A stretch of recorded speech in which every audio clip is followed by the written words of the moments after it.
Hello, and welcome to Objective Health. I am your host today, Erica, and joining me in the studio is Doug and Elliot. Hello. Hello. So today we're going to do a little in the news segment.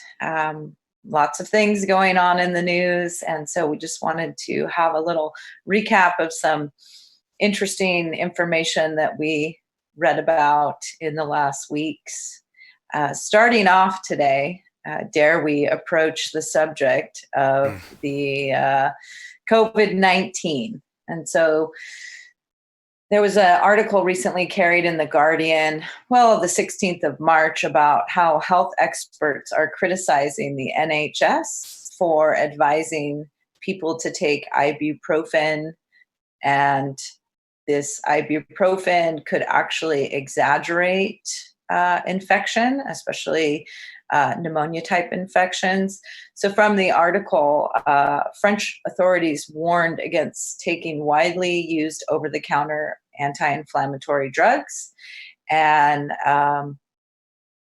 Professor Ian Jones, a virologist at the University of Reading, said there's good scientific evidence for ibuprofen actually aggravating the condition or prolonging it, and that the recommendations need to be updated. Sizable literature from case control studies in several countries that prolong the illness or the complications of respiratory infections may be more common when NSAIDs are used. Studies have also linked anti-inflammatory drugs to worsening pneumonia. So what do y'all think? Well, I know we did a show about how drugs change your personality, and we know ibuprofen and paracetamol can cause a reduction in empathy. So how does this kind of correlate to that?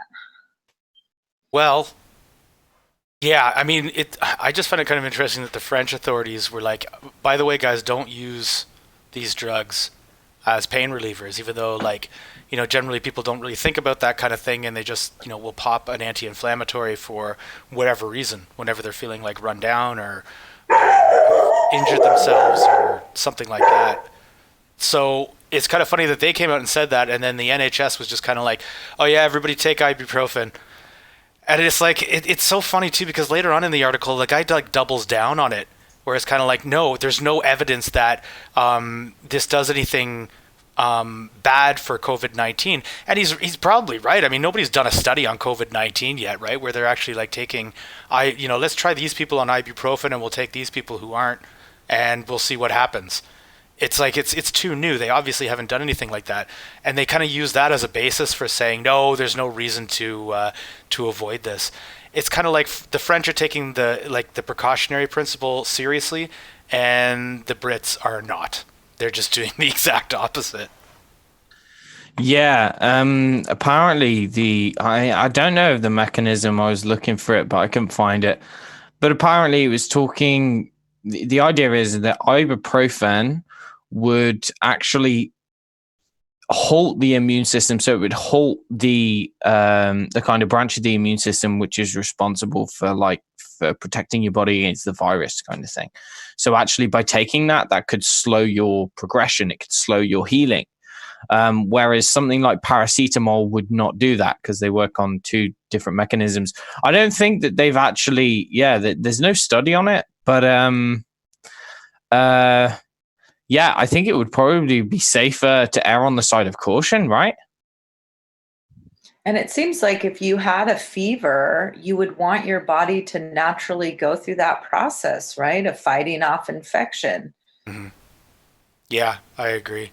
I think that we have kind of come to this place where we no longer trust the natural mechanisms that the body has for dealing with these kinds of things. And we want to kind of step in and override all those things. Like a fever can be uncomfortable, but that doesn't necessarily mean you should stop it. The body produces a fever for a very good reason, like you said, to kill off the virus. Now, I mean, mind you, these things can get out of control. Like, fevers can go too high and they can become dangerous, and it's good that we have medications that can deal with that kind of thing. But the idea of popping a pill at the first sign of a fever just because it is uncomfortable, you're making things worse for you in the long run, essentially. Hmm. I mean, you could even say the same thing about vaccines, really. That we no longer trust our body's natural immunity, so we've come up with this technological way to try and force the immune system to do what we want it to do. When in many situations, not all, well, maybe all actually, but the body acquiring natural immunity would be far superior than this artificial immunity that's delivered by the vaccines. So, yeah, technology sucks, guys. Well, it seems, that as you were saying, Doug, about the vaccines, I mean, it's putting your health in the hands of somebody else who, quote unquote, maybe knows better, when, we all, I hope, are thinking human beings, and we try and do what's least invasive initially, and then maybe move to the more invasive. So another kind of good topic for our in the health news today is elderberries. So there was a great article called "Elderberries Block Flu Virus from Attaching to and Entering Human Cells." And they basically, it's just scientists have identified a chemical compound in elderberries that immediately immobilizes the flu virus. And previous studies have already shown elderberry extract can ease flu symptoms and cut the duration of the illness in half. But a new study explains exactly how this remedy works. And so they talk about the phytochemicals found in elderberries block the virus from entering or even attaching to our healthy cells when taken preventively during flu season. And you can make a tea out of the elderberry. There's all these great kind of older remedies with elderberry syrup, using things like apple cider vinegar and fresh cloves and even honey. And so this is a kind of remedy that's been around for hundreds of years that people have used to just keep these kind of viruses at bay, especially during, an outbreak. I don't want to say pandemic because that's a very loaded word. Yeah. Sorry, go ahead, Elliot. I was just going to say, elderberry has been known, particularly among kind of Western herbalists or even non-herbalists, just, I guess you'd say folk medicine or folklore, or not really even folklore, just traditional, kind of like grandma stuff. They know that you should be taking things like elderberry jams or elderberry teas, elderberry tinctures. It used to be quite common from what I understand. Now, as Erica said, there's been loads of research on this. Like if you just go onto PubMed and you type in elderberry and then virus, there's loads. A lot of it has been done primarily on influenza. So that's just like the flu. I mean, it's been shown to like halt how the virus is replicating, stopping it from attaching to cells and then getting into cells, like Erica was saying. It's effective at blocking almost every single stage of the processes by which a virus would infect a human being, right? And so it's one of those very simple ways that someone can really boost their immunity for very cheap. I mean, at this time of year, there's not going to be any, well, at least in the UK, I don't know about in the US, but there's no elderberries growing like where we are. They usually come out kind of mid to late summer. But, this year, with all of this research come out, I've decided that I'm actually going to harvest a bunch of elderberries. And then you can dry them, you can process them there, and then you can make tinctures. I was going to say alcohol. Then I mean you can make alcohol. I don't know if that would be antiviral, but yeah, there's so many ways that you can process these. Again, it's kind of this concept that nature. It's one of nature's gifts, right? And that actually we can make use of that in a very simple way. Yeah. And I mean, it's interesting with panic buying on Amazon, how it's gone up a little, but it's still affordable. I mean, I think for 1 pound of elderberries, you can spend $30, and that can make, 6 months worth of, as you were talking about, Elliot, tinctures or teas. I mean, you can really, you can store it. So you have, uh, a collection of it for time. It's just, again, one of those really non-invasive things, and you can make it taste good. Mm-hmm. It doesn't have to be some nasty concoction. It can be enjoyable, and Yeah. brew it into wine if you absolutely have to. Ferment it, or But even just drinking it like as a tea, it's not bad. Like it's not it's not one of those ones. I mean, the berries themselves have like a smell to them. They're kind of stinky. But the like just drinking it as a tea, it's like it's has a bit of sourness to it, but it's not like a horrific medicinal where some of these things that you taste is just like disgusting. But no, it's actually quite nice. And also, there's other benefits from elderberry use. Things like arthritis, the viral infections we talked about, bronchitis, coughs, flu, hay fever, inflammation, nasal and chest congestion, sinus infections, sore throat, tonsillitis, and even yeast infections. Hmm. So just keeping any of those kind of conditions at bay by just having a daily cup of elderberry tea. Now we should say that we don't know if it would actually help you against the deadly coronavirus, but it might. But we never make health claims here. We don't make health claims at all. It's a suggestion. Yeah. All right. So what else do we have in our Sorry, I was just going to say people could Yes. make an elderberry syrup, if they don't want to make a tincture or they don't want to drink a tea, they could make a syrup, which is actually quite tasty from what I understand. The recipe is 1 cup of raw honey, 3.5 cups of cold water, 1 teaspoon of organic cinnamon powder or 1 cinnamon stick, 1 tablespoon of fresh or dried organic ginger root, and 2 cups of organic dried elderberries. And then you basically just put it in a saucepan, pour the water on, add the elderberries, cinnamon, and ginger. You boil it, lower the heat, and then you let it to simmer for 45 minutes covered. And then it kind of thickens up, and you mash the berries. You cook it for a little bit longer, and then you strain it through like a cheesecloth, and then you add in the honey afterwards. And then you've basically got like a thick syrup. I mean, ideally you'd want to be using raw honey because the raw honey is also going to be containing many of the kind of antimicrobial beneficial phyto compounds and things. So yeah, you let that sit, and I'm guessing that you could have kind of a teaspoon of that every day, or maybe a couple teaspoons if you were sick.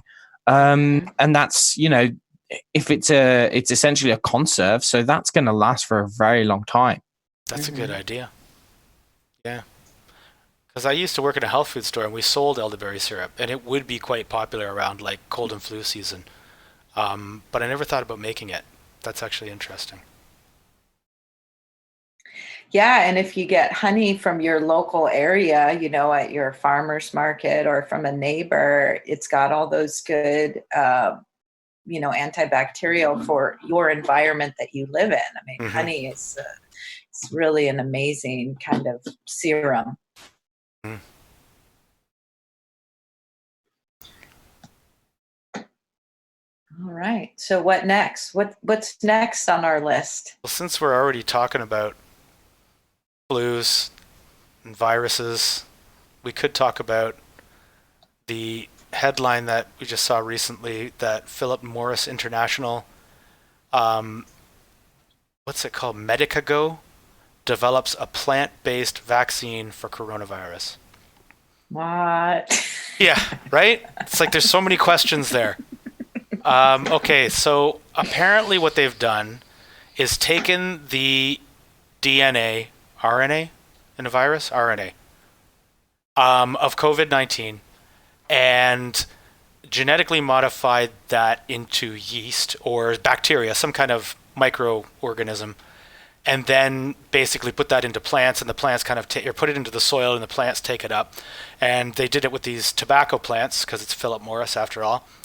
And the tobacco plants took up these bacteria, and so that RNA became part of the plant. So then they can take it from the plant and they make a vaccine with it and are calling it a plant-based vaccine. I don't know, it's kind of crazy to me. I mean, are they doing this? Are they doing all these steps just to be able to call it a plant-based vaccine?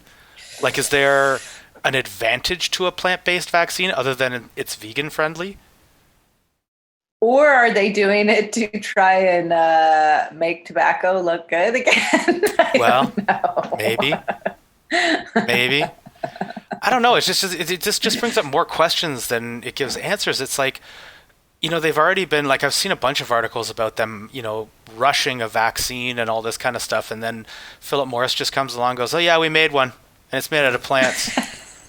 It says in an article that using plants and genetically engineered agrobacteria works faster than eggs, so maybe works faster. Yeah. Okay. Well, maybe that answers some of the question as to why. Yeah. Plants, GMO plants. Yeah. Yeah. So GMO plants good. It's plant-based, but it's GMO. What do I do? Virus is bad.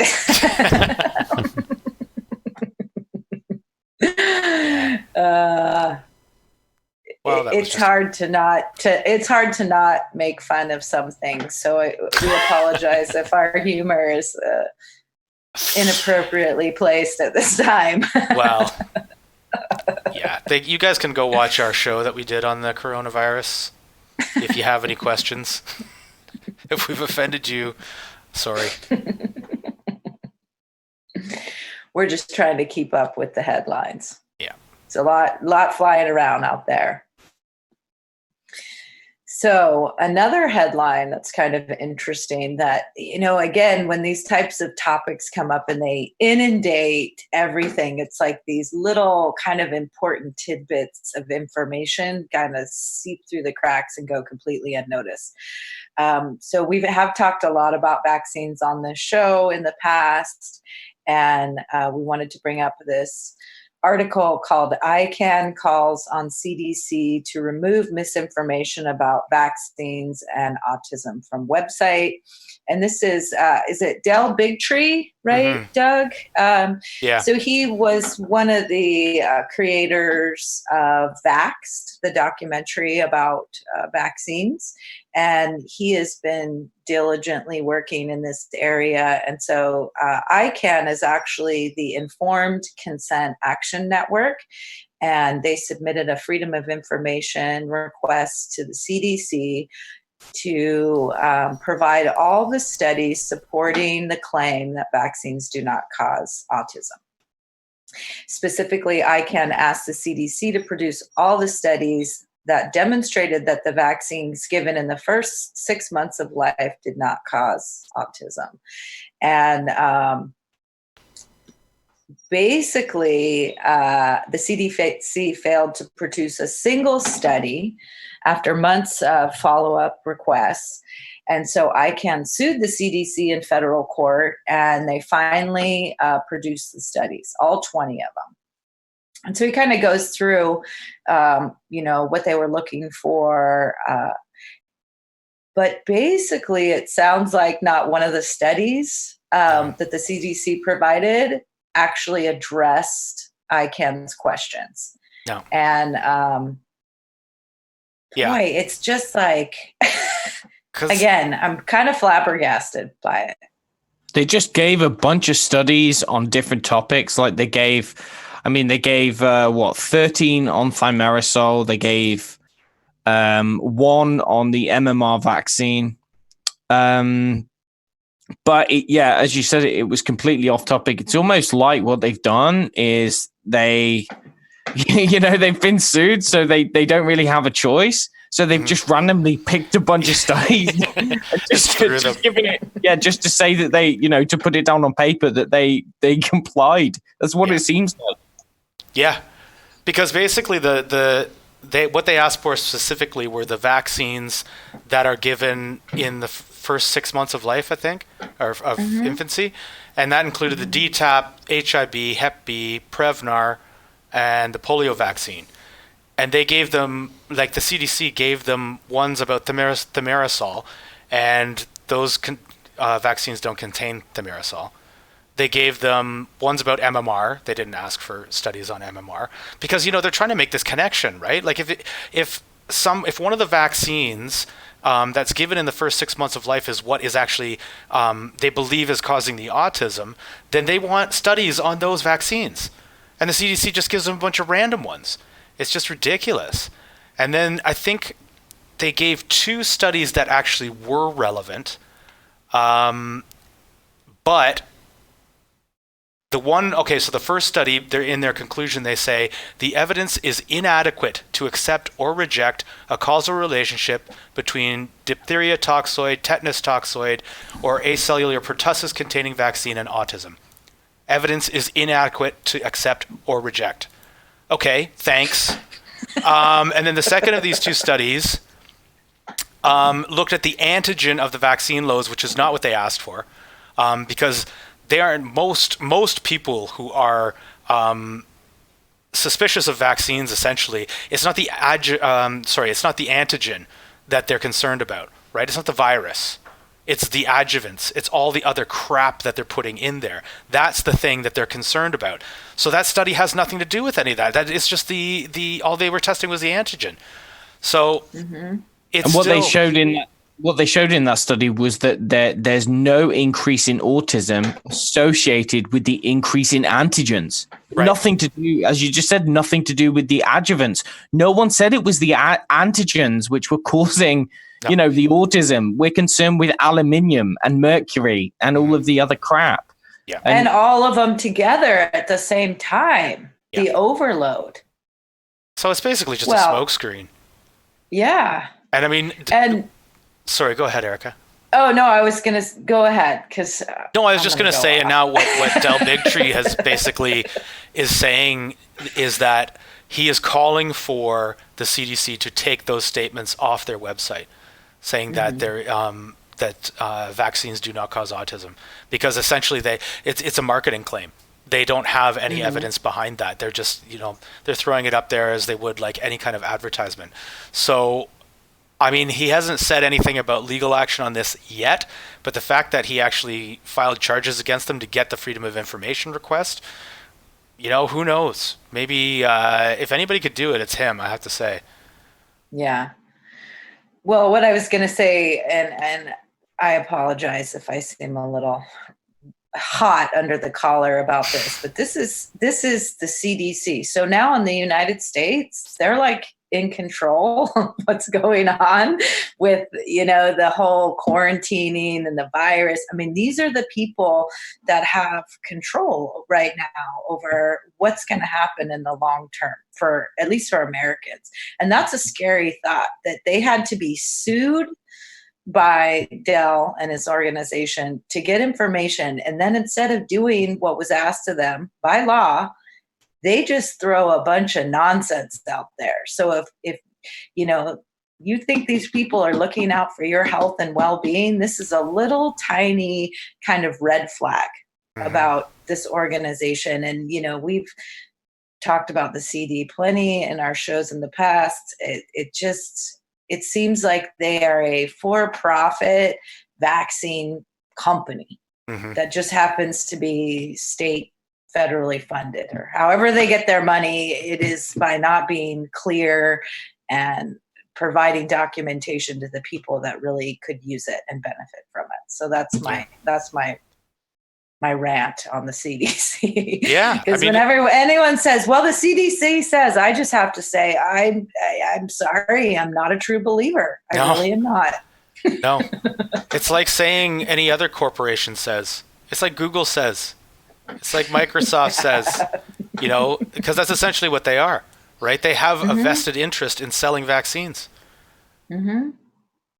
And these types of information that come out in these little small people that just do their due diligence and don't give up are a huge thorn in their side. Yeah.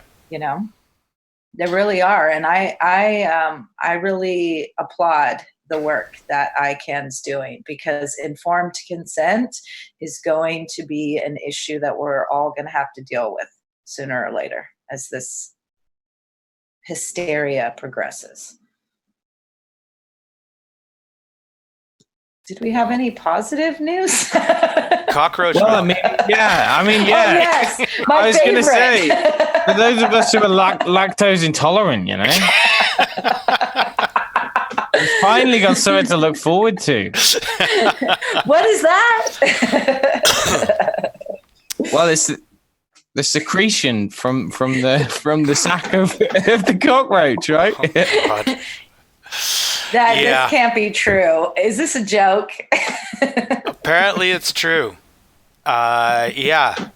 This article kind of crept across our feed recently. Why cockroach milk is the new health obsession. And, It's a superfood. Yeah, exactly. Yet another superfood. And it's so funny that they call it a health obsession. Like, it doesn't actually exist yet, right? Like, I mean, it exists obviously, but it's not marketed yet. There's no such thing. You can't go to your health food store and say, "Can I please have 2 liters of cockroach milk?" But apparently it's still a health obsession. And they're pursuing it because apparently cockroach milk, which they're harvesting from the Pacific beetle cockroach, it's packed with valuable nutrients. And they think that harvesting cockroach milk is like the future. This is going to be the next big thing. Everybody's going to be drinking their cockroach milk. Starbucks will have cockroach milk lattes. You'll be able to get cockroach milk ice cream. It's going to be a whole line of cockroachy goodness for you to benefit from. Well, I kind of highlighted this in my notes that I'd like to share. It says the findings of this research were initially released in 2016, but its popularity has reached its peak when the interest rose towards more environmentally friendly non-dairy alternatives. Of course. Yeah, I'm sure that the cockroaches are releasing less CO2 than those cows. Well, it's ironic because to make 100 grams, which is 10 centiliters of cockroach milk, you wouldn't believe how many they need to kill.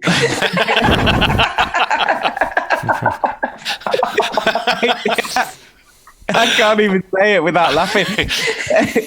They have to kill 1,000 cockroaches to make 10 centiliters. That's cockroach genocide. Wow. Yeah. I mean, that's because they do have to kill them to extract the milk, right? It's not like they can sit there like with like tiny little things and squeeze their udders and get milk from them. They actually have to cut them open to get the milk out. Yeah, they use a scalpel. They use a scalpel and they take out the portion which contains the secretion and they kind of extract it that way. So it's a very costly, time-consuming process.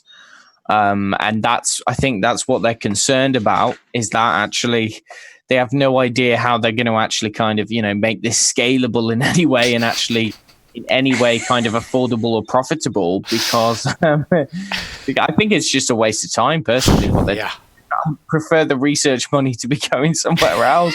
Yeah, exactly. There's so many hurdles there. I mean, making it profitable would be one thing.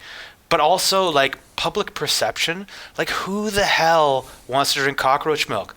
Honestly, is there anybody out there? Maybe some crazy vegans. I can see maybe some, because they draw their lines at arbitrary levels anyway of what they consider to be a life form worth saving and what one not to save. So maybe cockroaches for them are kind of their lives aren't as valuable as the cows' lives are. Anyway, I can see maybe some crazy vegans being kind of yes, cockroach milk, even though it's not vegan, I'll do it. But, even still, because they won't do honey, right? Yeah. Yeah, no, I don't see who is this marketed towards. Honestly, I can't Yeah, see any I mean- sensible person actually wanting to have this. Anyone would just use cows or goat's milk, right? Totally. But Elliot, it contains 3 times more energy of an equivalent mass of dairy milk. In other words, it has more calories, which is a marketing nightmare for them because everybody thinks that calories, for some reason, energy from food is actually a bad thing. You want to minimize your calories. Well, not to mention getting into the yuck factor of like, what do cockroaches eat that's making that milk? Oh, I didn't even think about that. I did, because I lived in a place where they had this Diplora punctata. It's native to Australia, China, Hawaii, Fiji, India, and they are the nastiest things ever. Ever. I don't know if I would ever drink cockroach milk. I do know that I would never drink cockroach milk. I can pretty firmly state that. It's like the whole thing where they're talking about like, oh yeah, bugs are the new big thing and all this kind of stuff. Everybody's going to be eating bugs. And not this guy. I am not eating bugs. Yeah. I draw the line. You're not eating it. You're just milking it. No.